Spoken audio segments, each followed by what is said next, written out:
चलो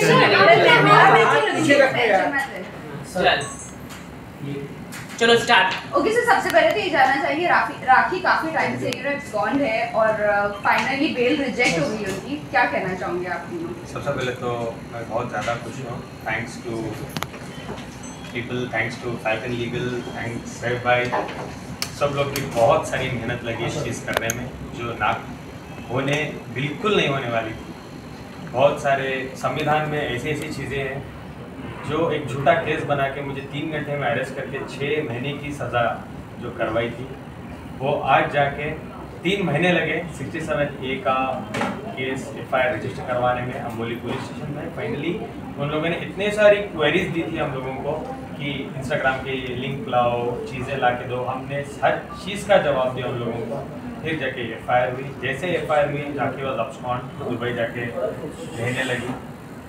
अभी हो गई उस चीज़ को लेके ऑलमोस्ट 2 मंथ्स। अब फाइनल उन्होंने सेशन कोर्ट में जाके अपील की। सेशन कोर्ट में हम लगातार फाइट करते रहे, डेट पे डेट जाती रही, हम लोग डटे रहे। तो आज वो दिन आया है when we are making an announcement, Rakhi की फाइनली बेल रिजेक्ट हो गई है बिकॉज जज का ये कहना है कि वो हैबिचुअल ऑफेंडर है। ऑलरेडी 67A का एक केस शर्लिन चोपड़ा का राखी के ऊपर दर्ज है, उसके बेल पे वो बाहर थी, उसके बावजूद उसने दोबारा ये सेम घिनौनी हरकत की है। सेम 67A न्यूडिटी को दिखाना, जो मैं बार बार कहता था लोगों को कह के मैं थक गया था कि वो मैं नहीं हूँ, मैंने वीडियोस नहीं शूट किए थे, ये राखी का पेशा है। आज मैं इस सबूत के साथ गर्व के साथ कह सकता हूँ ये मैंने नहीं किया था। Now she has to apply for high court, ये होगा अभी प्रोसीजर। काशिफ खान ने अपनी दलील में ये भी मेंशन किया कि वो शूट किया गया था आपके ही मोबाइल से और आप ही की तरफ से। वही तो बोलने की वो कोशिश कर रहे थे जज को, लेकिन हमने पूरे हमारे प्रूफ दिए थे हमारे हाथ से उनको। उसी के बेसिस पे उन्होंने बेल रिजेक्ट की। बेल एक दिन में रिजेक्ट नहीं की गई थी, उन्होंने भी कम से कम 4 डेट दी। 4 डेट से उन्होंने जांच की प्रॉपर। FIR लेने से पहले इंस्पेक्टर ने हर बारीकी से उसको देखा, उसके बाद जाके उन्होंने FIR दर्ज की। उसके बाद जज ने भी 4 डेट ली, 4 डेट के बाद उन्होंने बेल रिजेक्ट की। चल देर ही सही बट दुरुस्त फैसला आया। और आपकी फैमिली का क्या रिएक्शन था? आपकी मॉम काफ़ी अपसेट रहती थी और टेंस रहती थी ये मामले को लेकर।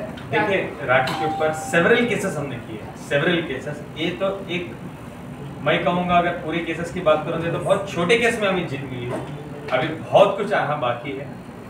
मैं सिंसियरली चाहता हूँ, जैसे मेरे दिल में है, एक बार वो जेल देखे कि जेल क्या होती है, जेल में वक्त बिताना क्या होता है।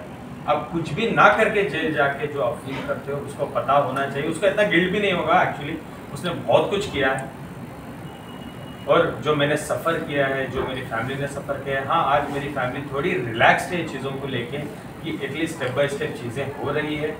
बट जैसे कि फॉर एन एग्जांपल आज मैं बात कर पा रहा हूँ कि मैं निर्दोष हूँ, मैंने कुछ ऐसे वीडियोस नहीं बनाए थे ताकि जो माहौल बना था, जो लोग मुझे पोर्ट्रे करते थे, जो तरीके से मुझसे बात करते थे, ये सब चीज़ों को ना प्रूव करने में बहुत वक्त जाएगा, टाइम लगेगा, लेकिन हो रही हैं चीज़ें। आई एम सो हैप्पी, मैं बहुत खुश हूँ इन चीज़ों के लिए। वेल जेल से अगर बात करूँ तो क्या राखी अगर यहाँ पर आती है कभी तो उन्हें जेल हो जाएगी? हाजी भाई आपसे और सैयद भी आपसे जानना चाहिए।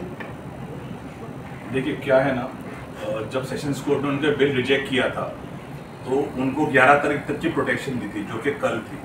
तो जो टेक्निकली और लीगली देखा जाए तो आज से उनको प्रोटेक्शन नहीं है।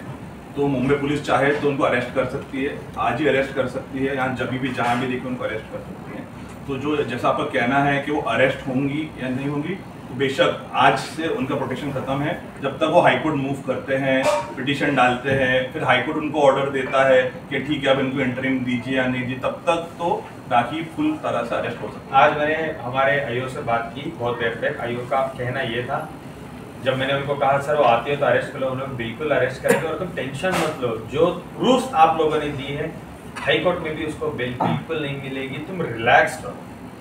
मैंने कहा सर हाई कोर्ट में तो बेल मिल जाएगी, मिलेगी नहीं, क्योंकि तुमने इतना कुछ हमें दे दिया है, क्रेडेंशियल्स जो तुमने हम लोगों को सबमिट किया है। अभी वापस हम लोगों को हाई कोर्ट डिमांड करेगी तो हम लोग जाके देंगे। और भी 2-4 चीज़ें, 2-3 लोगों का स्टेटमेंट होना बाकी था, वो भी हो जाएंगे ये हफ्ते में। तो सब कुछ लेके जाके जब वो देंगे तो उन्होंने कहा तुम टेंशन मत लो, तुम बेफिक्र रहो और दूसरे जो आप केसेस आपने लगाए हैं उनके विटनेसेस लाओ और वो भी एफआईआर पूरे के पूरे मेक श्योर करो कि हो जाए। ओके, आप दोनों से ये भी जानना चाहेंगे सैफ सर और सोहेल सर आपसे, अभी फिलहाल के लिए एब्सकॉन्ड है वो। I'm so sorry I'm interrupting। सबसे पहले मैं एक और बात भी कहना चाहूँगा, राखी से मेरी शादी इनवैलिड है, मेरी शादी नहीं है वो, क्योंकि वो ऑलरेडी शादीशुदा थी। एक संविधान में एक लड़की एक ही बार शादी कर सकती है, वो ऑलरेडी शादीशुदा है प्रॉपर तरीके से रितेश से, और उसके अलावा भी कितने से साथ मुझे नहीं जानना है, मैं सिर्फ रितेश की बात करूंगा। तो मेरी शादी उसके साथ इनवैलिड है, तो मैं राखी का एक्स हस्बैंड बिल्कुल नहीं हूँ। हाँ, आप कुछ पूछ रहे हैं सर, अभी ये जानना चाहेंगे कि आप कोर्ट ये ऑर्डर दे सकता है कि राखी को यहाँ पर आना ज़रूरी है या नहीं है, बिकॉज अभी जो प्रोटेक्शन भी कैंसिल हो गया है, बेल भी कैंसिल हो चुकी है, तो क्या अभी ऑर्डर ये मिल सकता है कोर्ट से? देखिए क्या है ना, अभी एज पर कॉन्स्टिट्यूशन जो उनकी राइट है वो हाई कोर्ट मूव करेंगे। अब हाई कोर्ट में जब वो जाएंगे और वो जो अप्लाई करेंगे, जैसे जो उनके सबमिशंस रहेंगे उसके ऊपर हम ज़रूर ये डिमांड करेंगे कि वो 2 महीने से एब्सकॉन्डिंग है, जैसे वो है नहीं यहाँ पे। तो देखिए एंटीसिपेटेड बेल का मतलब क्या होता है, वो जो मांग रहे हैं कोर्ट से एंटीसिपेटेड बेल, कि मुझे आप जेल में मत डालिए, मुझे जो भी आप उनसे सबूत चाहिए पुलिस को आके कोऑपरेट करूंगी और मैं सबूत दूंगी। बट वो आ ही नहीं रहे ना। हमारा सबसे बड़ा जो ग्राउंड था रिजेक्शन का वो यही था कि उनको बोलिए आइए और इन्वेस्टिगेशन ज्वाइन करिए। जब वो इन्वेस्टिगेशन ही ज्वाइन नहीं कर रहे हैं तो किस बुनियाद पे वो बेल मांगेंगे? तो जब हम कोर्ट को जरूर ये बोलने वाले हैं कि उनको आप बोलिए सामने आए, पुलिस के सामने आए और अपना जो भी है सब उनके सबूत है जो कह रहे हैं। क्योंकि देखिए अगर आप देखेंगे ना उनके एप्लीकेशन में भी कहीं पे वो ये नहीं बोल रहे हैं कि शूट नहीं हुआ है, ये नहीं किया। वो क्या बोल रहे हैं, इन्होंने शूट किया है और मैंने जो भी किया है। लेकिन एक चीज समझिए, जो सेक्शन 67A होता है उसका मतलब शूट ही सिर्फ नहीं होता है। अगर शूट किसी ने भी किया, जो इसमें जिसने भी उन्होंने किया है, शूट किसने भी किया हो क्या भी किया, ट्रांसमिट नहीं कर सकते हो, ठीक है। आप वो वीडियोस वायरल या ट्रांसमिट नहीं करते हो क्योंकि जिसने ट्रांसमिट किया या वायरल किया उसके ऊपर 67A लगता है। और यही हमारा आर्गुमेंट था पूरे कोर्ट में, और कोर्ट ने इसी को एक्सेप्ट किया है जो ऑर्डर में भी आया है कि उसने ट्रांसमिट किया है, transmitting of an obscene material जो उन्होंने किया है। इसलिए कोर्ट ने उनका एक और जो ग्राउंड में बेल रिजेक्ट किया है कि उन्होंने वो ट्रांसमिट ही किया है। वो कहाँ पे उन्होंने ये नहीं बोला कि मैंने ट्रांसमिट नहीं किया, वो बोले इन्होंने शूट किया तो इनको भी आरोपी बनो। अरे ये लॉ है ही नहीं, आप समझे। लॉ ये है कि आप ट्रांसमिट नहीं कर सकते, आपके प्राइवेट वीडियोस है, आप प्राइवेट रखो ना। Why you have to submit it to all the people. Funny बात तो ये थी, कुछ ही महीने पहले सेम कोर्ट में केस हुआ 67A, सेम वकील, सेम एडवोकेट, सेम फॉर्म में 67A किया है, सेम वकील, सेम जज। वो जज काशिफ उनकी वकील की सुनने को तैयार नहीं है। सर मैंने नहीं किया तो बोल रहे हैं, वो पुराना वाला सुनने को तैयार नहीं है। वो बेचारा तो बोले जा रहा है, बोले, वो सुनने को तैयार नहीं है। कि आप इमेजिन करके देखो, एक केस ऑलरेडी है 2-4 महीने पहले, दोबारा same case, same section, same चीजें। तो सुहेल भाई को तो ज्यादा आर्ग्यूमेंट करने जरूरत ही नहीं पड़ी, बहुत शॉर्ट एंड स्वीट आर्ग्यूमेंट था उनका। तो बहुत लंबा आर्ग्यूमेंट था कि कन्विंस करने पे लगे थे ये वो। सुहेल भाई ने बहुत शॉर्ट एंड स्वीट आर्ग्यूमेंट किया and he was very convinced from. Sir ये भी जानना चाहेंगे कि बीच में ये न्यूज़ आ रही थी कि बेल कैंसिल हो गई है और राखी यहाँ पर आ सकती है, इसके ऊपर क्या क्लैरिफाई? सबसे पहले टाइम्स ऑफ इंडिया चैनल को मैं निवेदन करना चाहता हूँ, आप प्लीज़ गलत अफवाहें प्लीज़ पब्लिश ना करें, या प्लीज़ उसको मत सोर्सेस के हिसाब से प्लीज़ मत कीजिए। प्लीज़ काशिफ सर जो बोलते हैं उसको लेके आप कुछ भी प्रिंट मत कर देना प्लीज़। इसका जवाब ये बेटर दे पाएँ। कैसा है कि हमें तो पता भी नहीं था कि ऐसा कोई केस हुआ है, क्योंकि हमें कोई नोटिस रिसीव नहीं हुआ था, हमारे कोई समन्स भी नहीं आया था। अचानक हमने देखा कि बेल रिजेक्ट हो गई, अब आदिल खान दुरानी अरेस्ट हो जाएगा। अरेस्ट होना बहुत दूर की बात है, बेल रिजेक्ट होना बहुत दूर की बात है। पहले समन आएगा, समन के लिए हम अपीयर करेंगे, हमारे तरफ से उसका क्लैरिफिकेशन जाएगा, हमारे एडवोकेट उस पर आर्ग्यूमेंट करेंगे, उसके बाद में डिसाइड होगा। तो एक पब्लिसिटी गिमिक के लिए या एक कोर्ट के ऑर्डर को रिजेक्ट कराने के लिए ये कहीं ना कहीं एक चाल खेली गई थी कि एक रॉन्ग अफवाह फैला दो, ताकि जज जब सुबह उठ के पढ़े तो जज को लगे यार ऑलरेडी इसकी बेल रिजेक्ट है, तो इस केस को मैं आगे चला के क्या मतलब है।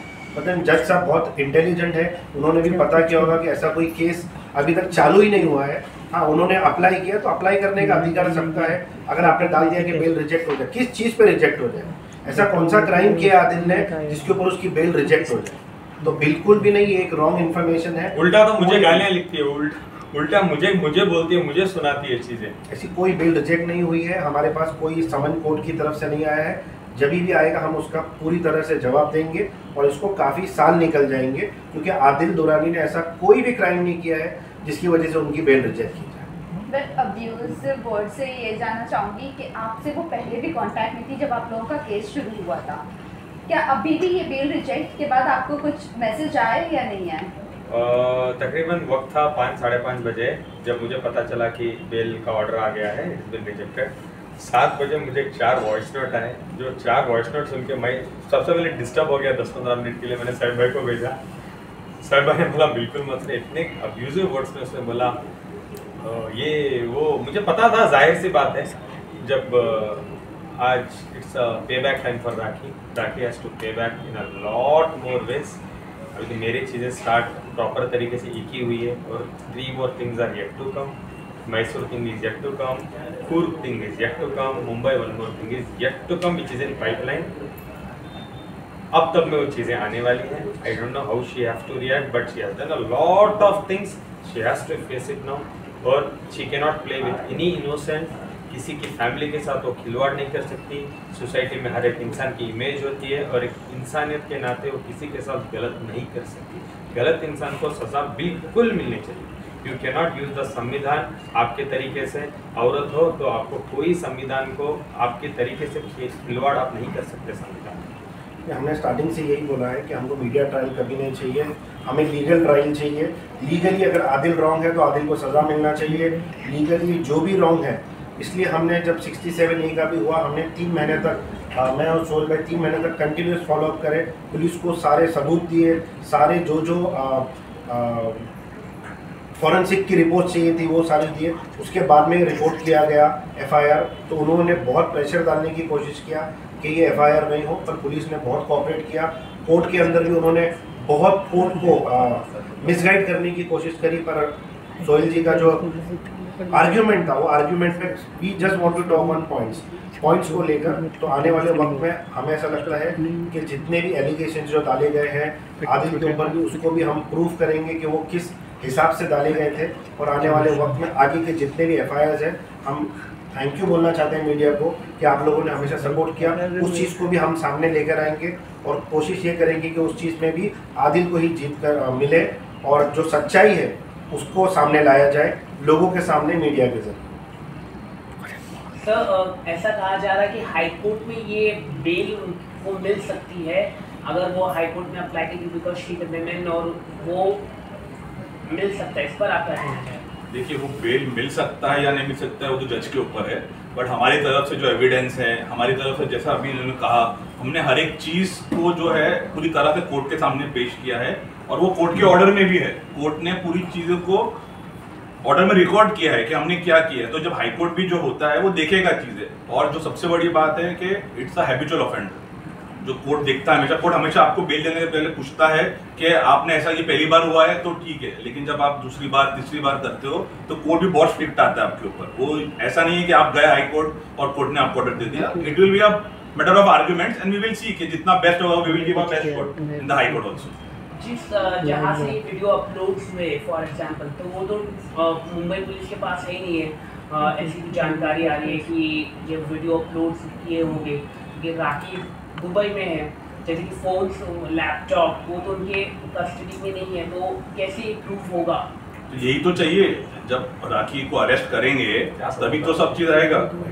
जब वो राखी अरेस्ट होगी, जब लैपटॉप उनका रिकवर होगा या जैसे होगा, तब तो ये सब पता चलेगा कि किस लैपटॉप से हुआ था। देखिए, कस्टडी क्यों चाहिए होती है, क्योंकि अगर आपसे कोई पूछेगा या किसी से पूछेगा तो आप सही से तो बताएंगे नहीं। जब आप पुलिस कस्टडी में होंगे और जब आपको पुलिस पूछेगी तब आप हर चीज़ दोगे ना, उनको मोबाइल भी दोगे, लैपटॉप भी दोगे और जो चीज़ था पुराना भी सब चीज़ दोगे। तो that is why police custody is very important. ये हमारा आर्ग्यूमेंट। और हमारा पुलिस से एक स्पेशल रिक्वेस्ट था कि उनका फ़ोन और उनका लैपटॉप लेकर इन चीज़ों को डिलीट किया जाए, क्योंकि उन्होंने एक जगह पर नहीं 8 जगह पर उन्होंने इस चीज़ को व्हाट्सएप ग्रुप पे, इंस्टाग्राम पे फेक अकाउंट्स बनाकर एक अवार्ड शो की ऑर्गेनाइज़र को, उसके बाद में मीडिया ग्रुप बनाकर भी उसमें डाला। तो करीबन 7 से 8 जगहों पर उन्होंने इस चीज़ों को यूज़ किया गया।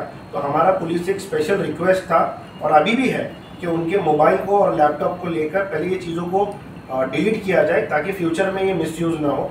इसीलिए उन्होंने राखी को समन्स भी इशू किया था, जिसके लिए राखी आई नहीं और वो 2 महीने से दुबई में बैठी है। तो हमारा ये है, इसी चीज़ को लेकर भी कोर्ट ने अभी तक उन्होंने सबमिट नहीं किया है। इसी बेसिस पर भी वन ऑफ द पॉइंट जो उनका बेल रिजेक्ट हुआ है।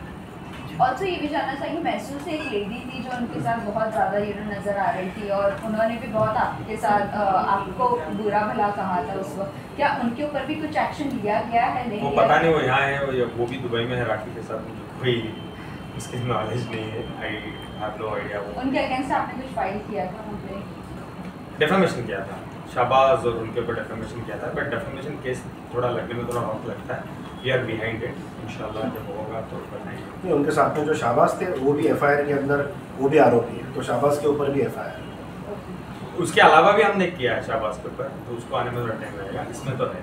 तो ये राखी का जो बेल रिजेक्ट हुआ, तो जैसे कि आपने बताया शाहबाज भी है, तो क्या मुंबई पुलिस ने उनको समन दे के बुलाया है रिकॉर्ड करने के लिए स्टेटमेंट? जितने भी लोग केस से रिलेटेड है, जितने भी विटनेस हैं, जितने भी लोगों के साथ में ये इंसिडेंट हुआ है, इंक्लूडिंग मीडिया पीपल जो ग्रुप के अंदर भी थे, सबको समन्स इशू हुआ है पुलिस की तरफ से कि अगर ये चीज़ें आई है तो वो चीज़ें सामने आना चाहिए, क्योंकि वो खाली एक पिक्चर्स नहीं है, वो एक वीडियोस है, और एक ऐसे बहुत सारे वीडियोस मीडिया वाले भी आए जो स्टेटमेंट। हम मीडिया की बहुत रिस्पेक्ट करते हैं, तो मीडिया को एक अच्छा जरिया होना चाहिए लोगों तक पॉजिटिव चीज़ें पहुंचाना, ना कि ये सब चीज़ें पहुंचा कर मीडिया को फ्रेम करके जानबूझ के मीडिया को उस चीज़ में इन्वॉल्व करने की कोशिश की जाती है। और सबसे पहले मैं थैंक यू कहना चाहूँगा जितने भी मीडिया वालों ने भी कॉर्पोरेट करके आके स्टेटमेंट दिए, thank you so much guys. आप लोग आए, कॉर्पोरेट किए और सबका स्टेटमेंट हुआ, जितने भी मीडिया वाले थे सबका स्टेटमेंट हो गया। Thank you. You welcome, you welcome. Thank you. सत्यमेव जयते। सत्यमेव।